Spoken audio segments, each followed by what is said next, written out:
আমি আদ্দিন নিয়ে কথা এখন বলবো না, this is irrelevant for me now. No question I will take about আদ্দিন now. No question I will take about আদ্দিন নাও। তারা একটা দরখাস্ত আমাদেরকে দিয়েছে পুনর্দর্শনের জন্য। আমরা আজকে বসবো, আমরা পরিদর্শন করব। পরিদর্শন করে যদি আমরা ফিজিবল মনে করি, the government might take a decision, any kind of decision government might take. It is a separate issue. I don't want to talk anything about Addin now because it is the flood time and we are talking about the flood situation. No question I will take about Addin now.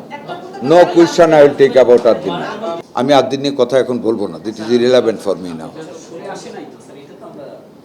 আমি এখন পর্যন্ত সরে আসিনি, but it's a country, it's a country. আপনারা একটা কথা বলে আদ্দিন সম্বন্ধে বারবার প্রশ্ন করেন, 6টা বেবি মারা গেছে। আপনারা বলেন যদি আমরা কিছু না করতাম আপনারা কি বলতেন?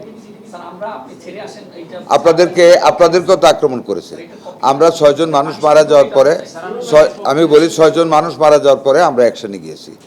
যেই কারণে আমরা অ্যাকশনে গিয়েছি, দে আর মানে rebuilding the structure, they have removed the কিনা বেকারি রিমুভ, আইসিইউ ইউনিটের দরজা জানালা ভাঙ্গা টাঙ্গা এগুলো পাঠাইতেছে আমাদের ভিডিও।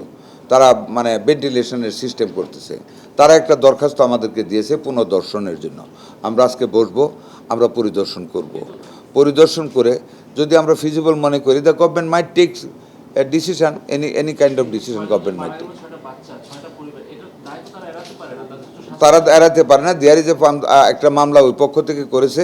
নগদ নিয়ে এলো হার না মানা হার অফার। সর্বনিম্ন 10,000 টাকা রেমিটেন্স নগদে পাঠালে থাকছে স্বর্ণের হার জেতার সুযোগ। ওদেরকে কিছু টাকা দিয়েছে। This people 6 people will came to me. তারা কিছু টাকা, ভালো একটা টাকা পেয়েছে। আরও যেটা কমিটেড ছিল ওইটা দেয় নাই। আমাকে বলছে বলার জন্য, বলছি না আমি বলবো না এথিক্যালি, আপনারা গিয়ে চাপ দেন। এটা আজকে 10 দিন আগে হয়তো বা তারা টাকা দিয়েছে, আমি জানি না। বাট যেটা মামলা করেছে, মামলার দায়িত্বটা তো ওদের। আমরা তো মামলা করতে পারি না, আমরা তো মার্ডারের মামলা করতে পারি না। মায়েরা মামলা দেয় নাই, অপারেশন করতে, পোস্টমর্টম করতে দেয় নাই। হ্যাঁ, এরপরে মামলা করেছে। মামলায় কী হবে এটা আইন জানে, জজ কোর্ট জানবে। তারা বলেছে তারা করতেছে এবং করেছে। আমাদের কাছে একটা নতুনভাবে আরেকটা ইন্সপেকশন চাচ্ছে। হোপফুলি আমাদের একটা টিম ইন্সপেকশন করতে যেতেও পারে। আমরা কোনো সময় দিই নাই, আমরা যেতেও পারি। Thank you very much. Thank you. আসসালামু আলাইকুম।